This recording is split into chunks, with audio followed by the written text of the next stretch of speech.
하나님의 말씀은 마태복음 6장 8절로 13절입니다. 그러므로 그들을 본받지 말라. 그를 구하기 전에 너희가 필요한 것들을 너희 아버지께서 아셨느니라. 그러므로 너희는 이렇게 기도하라. 그 하늘들에 계신 우리 아버지여, 아버지의 그 이름이 거룩히 여김을 받으시오며 아버지의 그 통치가 임하시오며 아버지의 그 뜻이 하늘에서 이루어진 것 같이 땅에서도 이루어지이다. 오늘 우리에게 임박한 우리의 그 떡을 주시옵고 우리가 우리에게 빚들 지은 자들을 사하여 준 것 같이 우리 죄들을 사하여 주옵시고 우리를 시험에 들지 말게 하옵시고 다만 그 악한 자에게서 우리를 건지시옵소서. 왜냐하면 통치와 권능과 영광이 아버지께 영원히 있기 때문입니다. 아멘. 오늘 말씀 가지고 오염된 주기도문 그대로 하시렵니까? 라는 제목으로 말씀을 나누겠습니다. 우리는 기도가 다 좋은 것을 알지만 기도가 부담될 때가 많이 있습니다. 근데 예수님은 친히 제자들에게 기도를 가르쳐 주셨습니다. 근데 이 기도를 가르쳐 주신 것이 그냥 이렇게 해봐라 그런 것이 아니라 그게 명령입니다. 명령 중에서도 현재형 명령. 헬라어에서는 동사를 과거로 쓰느냐 현재로 쓰느냐에 따라서 명령법이 내용이 달라집니다. 과거형 동사를 쓰면은 한 번만 하고 마는 거지만 현재형으로 동사를 쓰면은 중단하라고 할 때까지 계속 해야 되는 것입니다. 그러니까 너희는 이렇게 기도하라 하는 것은 이런 방식대로 기도하지 않으면 안 된다는 뜻입니다. 근데 문제는 우리가 주님이 가르쳐준 기도대로 하려고 해도 그 주님이 가르쳐준 기도가 이것이 너무나 변질되어 있다는 것입니다. 그대로 된 것이 아니라 번역하는 가운데서 이게 바뀌고서 지금 전혀 다른 내용이 있다는 것이죠. 시작이 어떻게 됩니까? 하늘에 계신 우리 아버지라고 우리는 듣고 있고 그렇게 알고 있습니다.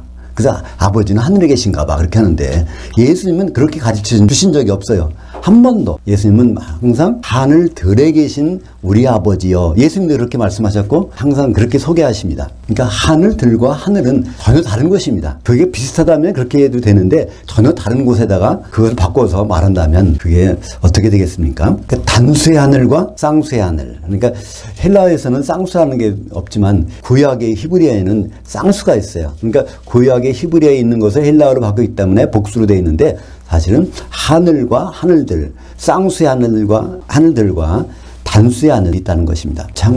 창세기 보면 1장 1절에 태초에 하나님이 하늘들을 그리고 땅을 창조하시니라 이렇게 말씀하고 계신데요. 그때 샤마임 이것은 하늘들 그러니까 두 개니까 보이는 하늘과 안 보이는 하늘. 하나님은 이곳에 계신데요.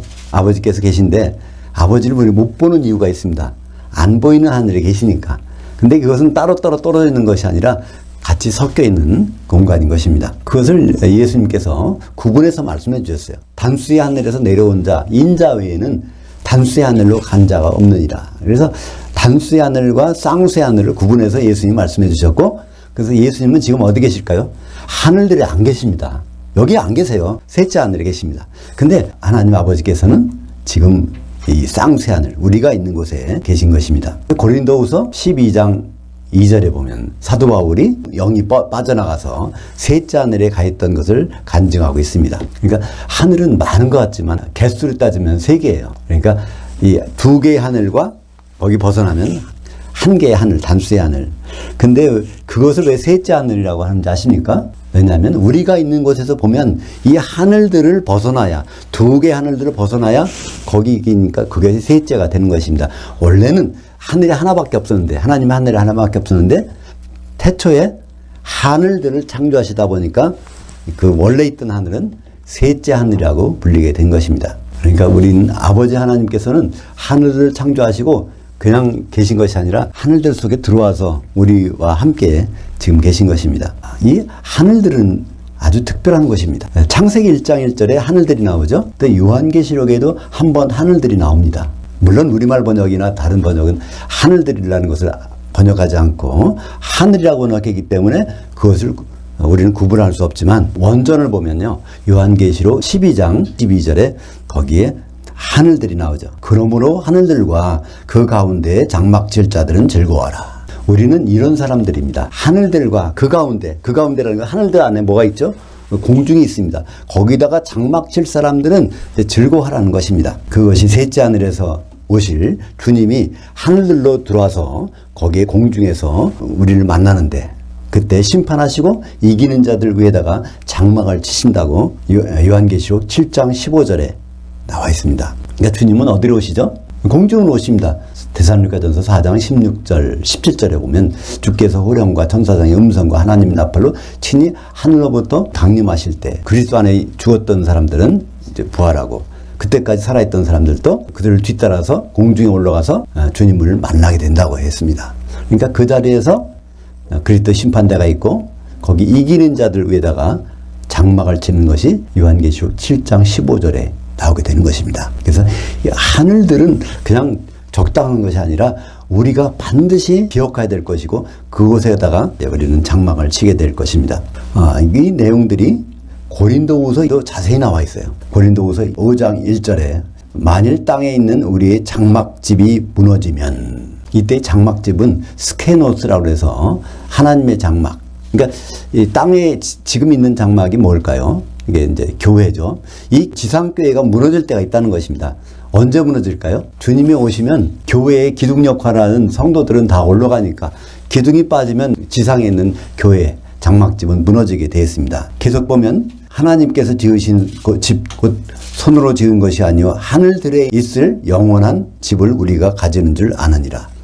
여기 하늘이 아닙니다. 하늘들에 있을 영원한 집. 사실 영원한 집이라는 것은 뭐라고 그랬죠? 한 시대의 집, 천년왕국에서 있을 그 장소가 이제 공중 하늘들에 있다는 것입니다. 그러니까 요한계시록에도 나오고 고린도후서에도 나오고 하는 이 하늘들, 이게 주기도문에 예수님께서 가르쳐 주신 그 기도의 가운데 있는 것입니다. 두 번째로 아버지의 그 이름이 거룩히 여김을 받으시오며. 근데 우리는 주기도문을 암송할 때 그러잖아요. 하늘에 계신 우리 아버지여 이름이 거룩히 여김을 받으시오며 이렇게 지나갑니다. 그냥 이름이라고 하고서 그냥 지나가 버려요. 그게 누구의 이름인지 그 이름의 뜻이 무엇인지 거기에 대해서는 생각을 하지 않습니다. 근데 예수님은요 친히 아버지의 그 이름이 거룩히 여김을 받으시오며 아버지의 그 이름이 이름값을 하게 해달라는 기도를 하라는 것입니다. 아버지의 그 이름이 뭐길래 그 이름값이 거룩히 구별되게 해야 될까요? 어떤 분들이 얘기합니다. 하나님 아버지는 이름이 여러 가지야.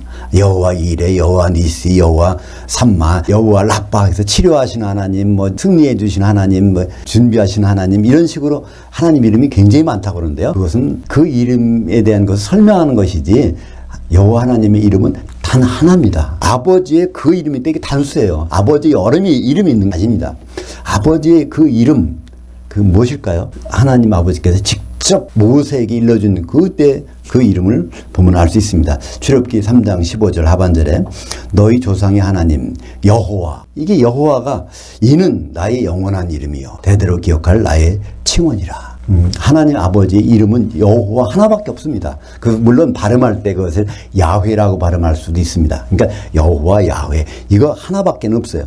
그 이름이 거룩히 여김을 기도하라고 그랬는데 우리는 그 이름이 있는지도 모르고 그 이름의 뜻도 모른다면 정말 기도가 되겠습니까? 그렇다면 여호와라는 것은 무슨 뜻일까요? 그 뜻의 해석이 출애굽기 3장 14절에 있습니다. 근데 우리말 번역은 뭐라고 돼 있죠? 나는 스스로 있는 자 아니라. 그래서 여호와의 뜻이 스스로 있는 자인 것처럼 우리는 착각하게 됩니다. 그것은 스스로 있는 자가 될 수가 없습니다. 번역을 하면. 그러니까 영어는 뭐라고 합니까? I am that I am who I am. 그래서 그 현재형을 썼어요. 나는 현재 있는 자 아니라 이렇게 번역되어 있는데 히브리어 문법에는요 완료와 미완료가 있습니다.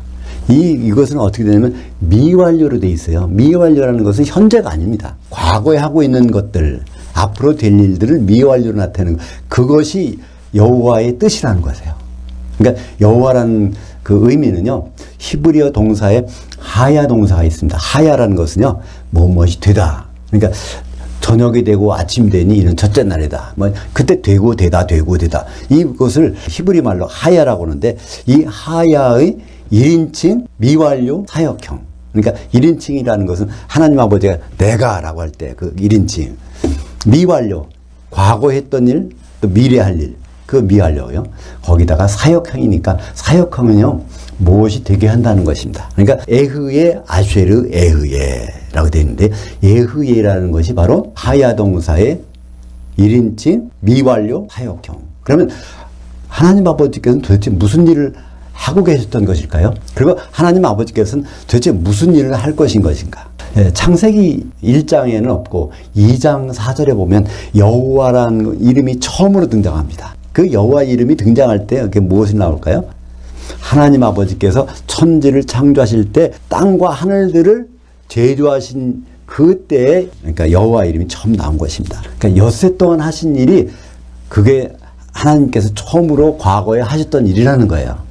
과거에 그렇게 했던 분이 앞으로 분명히 한 일을 행할 텐데 그런 뜻이 여호와 속에 포함되어 있는 것입니다. 그러니까 여호와라면 아 그분이 무슨 일을 하실까? 그분 일은 무슨 일을 하셨지? 이런 것을 생각해야 됩니다. 그러니까 아버지의 그 이름이 거룩히 여김을 받으시오며 아 여호와 하나님께서는 창조가 끝난 다음에 파괴된 것을 엿새 동안 그것을 복구하고 계셨지 그 하나님께서 앞으로 뭘 하실까? 그 하나님의 하고자 하시는 그 일을 우리는 생각해야 되는 것입니다. 그래서 그 에흐예가 1인칭인데 그걸 3인칭으로 바꾼 것이 예호와 또는 야훼입니다. 그러니까 우리말 성경에서는 다 여호와라고 나왔어요. 왜냐하면 하나님이 말씀하실 때는 나는이지만 우리가 그분을 할 때는 그분이니까 그분은 성취하실 분이다. 그런 뜻이 바로 여호와라는 뜻인 것입니다. 그것을 이렇게 문법 복잡한 어렵지 않았습니까? 문법을 따지지 않아도 성경에서는 잘 풀어놓은 게 있어요. 그것이 예레미야서 33장 2절입니다. 제조하시는 여호와 아싸 제조하신 여호와 그것을 지어 성취하시는 여호와 그 이름을 여호와라 하는 이가 이와 같이 이르시도다. 그러니까 여호와라는 뜻의 이름을 아주 풀어가지고 이렇게 아주 사람이 한 것이 아니라 하나님이 직접 말씀하신 그 뿌리가 예레미야서 33장 2절에 있는 것입니다. 그러니까 여호와라는 뜻 가운데서는 그분은 뜻을 세우시면 반드시 성취하실 분이라는 것이 그 이름에 박혀 있는 것이죠. 그렇다면 여호와 하나님이 어떤 강력한 뜻을 가지고 계실까요? 성경을 쭉 보면요. 구약이 히브리어로 됐는데 거기에서 강력한 의지를 발동하는 그 문장이 첫 번째 나오는 게 뭐라고 그랬죠? 창세기 2장 24절. 거기에는 바브란 접속사 다음에 완료형을 써가지고 그것이 나오면 이것은 반드시 하고야 말리라는 그런 문법적인 내용인데 그것이 창세기 2장 24절입니다. 이러므로 남자가 부모를 떠나 그의 아내와 합해서 그 둘이 한 몸을 이루도록 내가 반드시 하고야 말리라 그런 의미 그 뜻입니다. 그러니까 이것이 바로 여호와 하나님께서 성취하실 그 내용인 것입니다. 그래서 아버지의 그 뜻이 하늘에서 이룬 것까지 땅에서도 이루어지다. 주기도문에는 하늘들이라는 단어가 나오고요. 하늘이라는 단어 두 개가 같이 번갈아 나옵니다. 이것이 예수님께서 친히 이걸 구분하신다는 얘기예요. 그런데 그 아버지 하나님의 뜻이 어디서 이루어졌을까요? 단수의 하늘. 이 우주가 창조되기 전에 벌써 그 계획이 섰다는 것입니다. 그것이 어디 나올까요? 에베소서 1장 4절부터 6절까지 보면요. 창세전에 그러니까 천지창조 전에 그리스도 안에서 예정하시고 또 그리스도로 말미암아 그것을 이루셔서 우리를 아들들 삼으신 것은 이렇게 되어 있습니다. 우리를 아들 삼으신 것은 창세전에 예정한 일이에요. 어디 안에서? 그리스도 안에서. 근데 그 이유가 뭐냐면 6절에 나옵니다. 이는 그 아들들로 말미암아 하나님의 영광을 찬송하게 하려는 것이라. 아들들이 뭐가 될 때 찬송할까요? 바로 한 어린 양이 아내가 될 때 그때 할렐루야가 찬송이 물려 퍼지는 것입니다. 그러니까 하나님의 그 뜻은요. 아담의 범죄에서 깜짝 놀라가지고 그래갖고 이제 예수님을 보내주셔서 우리를 죄를 해결해 주신 것이 아니라 아담이 범죄하기도 전에 선악과가 있기도 전에 우주가 만물이 창조되기 전에 바로 그리스도를 통해서 우리를 아내 삼으실 계획을 갖고 계셨고 그것이 바로 하나님의 자녀들 아들들이 하나가 될 때 이루어진다는 것을 말씀하고 있습니다. 그래서 아버지의 그 뜻이 하늘에서 이룬 것 같이 그 땅에서 바로 교회를 통해서 이루어지기를 우리가 기도하고 있는데 우리가 말로 그 기도하면서 우리가 교회를 통해서 우리가 과연 예수님과 혼인할까 이 생각을 안 한다면 주기도문을 그냥 연물처럼 외는 것이지 그 이상도 그 이하도 아닌 것입니다. 그러니까 우리가 주기도문을 주님 가르치는 기도를 한마디 한마디 할 때마다 이게 뭐 창세전부터 요한계시록까지가 참 머릿속에 왔다 갔다 해야 돼요. 그것을 가지고 예수님께서는 우리에게 그 기도를 가르쳐 주시기 때문에 그렇습니다. 그러니까 결국 에베소서 1장 6절에 의하면 아들로 하여금 하나님의 영광을 찬송하게 하라는 것이라니까. 영광이 뭐라고 그랬죠? 영광은 독사, 헬라어 독사인데 이것은 감추어진 것이 드러나는 것입니다. 그러니까 하나님이 감춰진 비밀이 드러나는 것이 뭘까요? 어린 양의 혼인입니다. 그 영광을 찬송하는 것. 어떨 때 그게 될까요? 하나님 많은 아들들이 단 하나의 신부가 될 때 그 영광이 찬송되게 되는 것입니다. 그래서 마태복음 9장 15절에 신부실의 아들들이 신랑과 함께 있을 동안에 슬퍼할 수 있느냐? 이게 어느 때 그런 일이 나타나죠? 공중의 신부실의 아들들이 신랑과 함께 있어. 그러니까 주님과 우리 성도들이 만나는 그것이 신부실이라는 겁니다. 그때 어떤 일이 벌어진다고요? 그러나 신랑을 빼앗길 날이 이르리니 그때는 금식할 것이니라. 우리는 주님을 하나님의 아들들로 성도들로 만날 수 있지만 그 자리에서 하나가 되지 않으면 다 뺏기는 것입니다. 혼인만찬에 들어가지 못한다는 말씀이죠. 그래서 마태복음 25장 10절에 신랑이 오므로 준비했던 자들은 함께 혼잔치 만찬에 들어가고 그 문은 닫힌지라. 그래서 모든 기독교인들은요 하나도 예외 없이 다 휴거됩니다. 영의 몸으로 휴거돼요. 뭐가 돼서? 근데 그 자리에서 신랑과 만찬에 들어가느냐, 만찬장에 쫓겨나느냐, 그 심판이 있게 되는 것이고, 그 심판은 우리는 그리스도의 심판대로고 알고 있는 것입니다. 고린도후서 5장 10절에 우리가 다 반드시 그리스도의 심판 앞에 나타나게 돼요. 선악간에 그 몸을 통해서, 교회를 통해서 행한 것을 따라 심판을 받으려 함이라.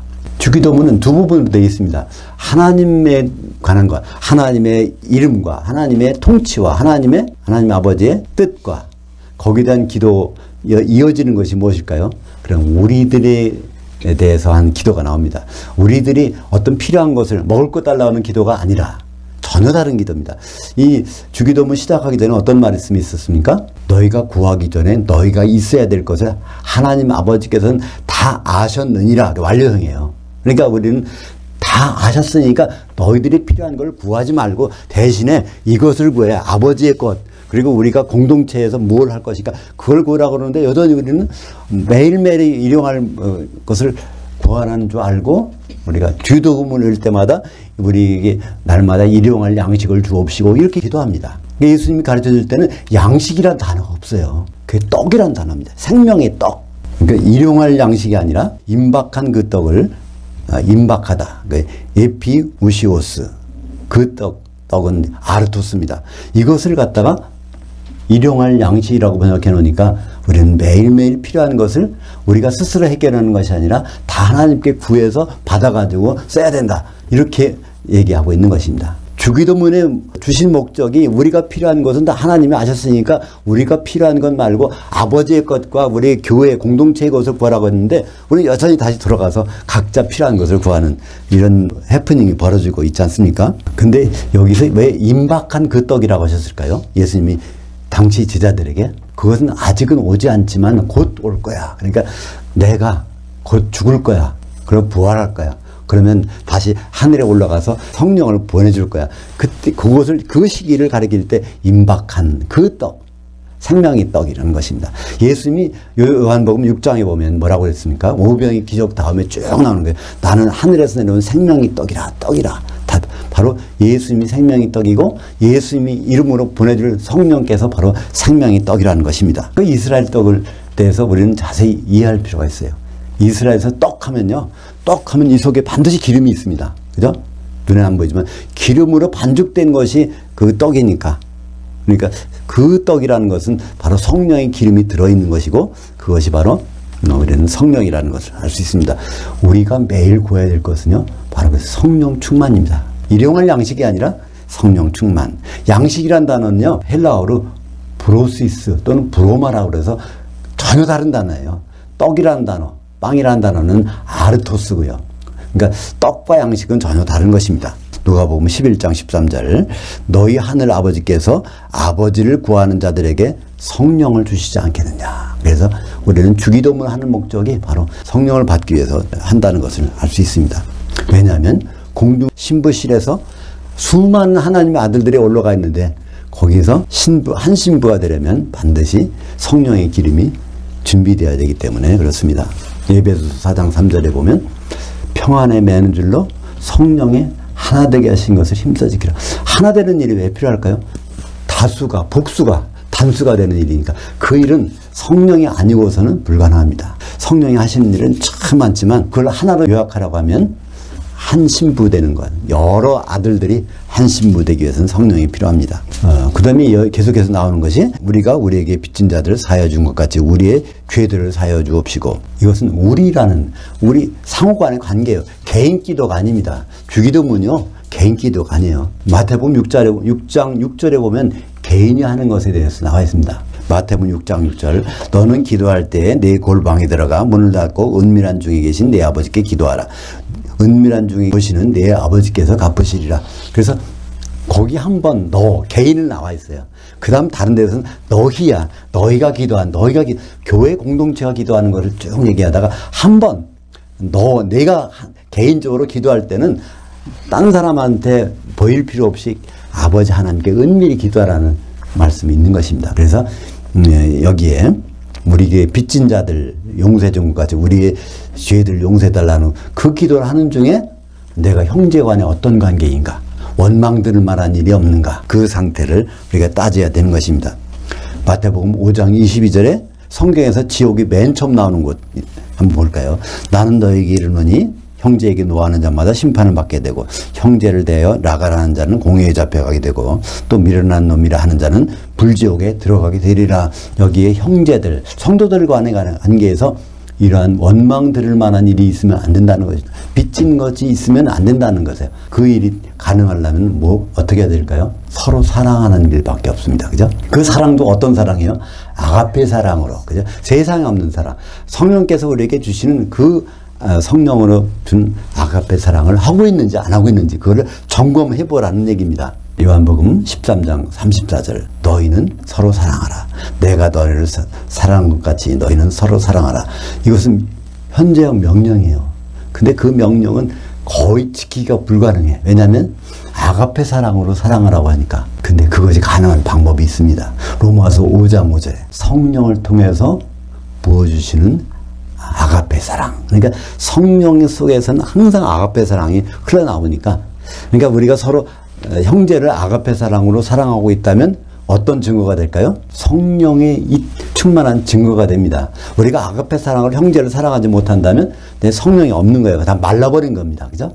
그러니까 우리는 항상 세계명 서로 사랑하는지, 아가페 사랑으로 서로 사랑하는지, 나 개인 혼자 있는 게 아니라 누군가 주 안에 있는 사람들을 사랑하는지, 이걸 보면 내가 성령 충만한지 성령이 소멸됐는지를 알 수 있는 것입니다. 그 다음에 마지막으로 이제 우리에 대한 기도를 보면, 우리를 시험에 들지 말게 하옵시고 다만 그 악한 자에게서 우리를 건지옵소서. 우리가 있는 현실이 어떤 곳을 알라는 것입니다. 우리는 항상 미혹당할 수가 있어요. 왜? 악한 자가 있기 때문에. 이 악한 자가 누굴까요? 포네로스라고는 형용사를 썼는데, 이 악한 자는요, 마태복음 13장 38절 39절에 보면 가라지는 악한 자의 아들들이요. 근데 그게 마귀라고 그랬으니까 이 악한 자가 마귀라는 것을 마태복음 13장에서 우리는 알 수 있습니다. 그러니까 우리는 주기도문을 할 때 항상 마귀가 우리에 가장 가까이 있구나, 그런 생각하면서 만약에 미혹에 빠지더라도 우리를 그 자리에서 건져달라는 그런 생각을 항상 기도로 해야 된다는 것입니다. 그렇다면 우리가 악한 자, 마귀에게 미혹당하지 않기 위해서는 어떻게 해야 될까요? 방법이 있습니다. 그것이 에베소서 6장에 나오는 마귀의 괴계를 대적하기 위해서 하나님의 전신갑주를 입으라고 말씀하고 있죠. 그 하나님의 전신갑주, 그것이 바로 뭘까요? 옷을 입고 있다는 건 우리가 성령 속에 들어가 있다는 것입니다. 그것을 아주 정확하게 표현한 것이 갈라디아서 3장 27절입니다. 누구든지 그리스도와 합하기 위하여 세례받은 자는 그리스도로 옷 입었느니라. 그러니까 이 세례는 성령 세례죠. 세례는 하나밖에 없으니까. 그러니까 성령 세례받은 자는 그리스도, 하나님의 전신갑주를 입고 있다는 거예요. 그러니까 거기에서 하나님의 전신갑주는 한 발입니다. 단수예요. 그럼 어떻게 될까요? 우리가 교회 안에 있는 것이 바로 하나님 전신갑주고, 교회에 있는 것이 성령 충만한 가운데 있는 것입니다. 주기도문의 마지막에, 왜냐하면 통치와 권능과 영광이 아버지께 세세히 있기 때문입니다. 아멘. 그러니까 이런 주기도문을 할 수 있는 그 보증, 근거가 있다는 것입니다. 아버지 하나님께는 바로 통치하는 일과 권능과 영광이 있기 때문에 아버지는 지금 통치하고 계십니다. 그것을 우리말 번역에 주기도문에서 나라에 임하옵시며 통치라 번역 않고 나라라고 그랬어요. 그 나라라고 한 것이 안 된 이유가 뭘까요? 나라 좀 임하게 해주세요. 나라가 임하게 해주세요.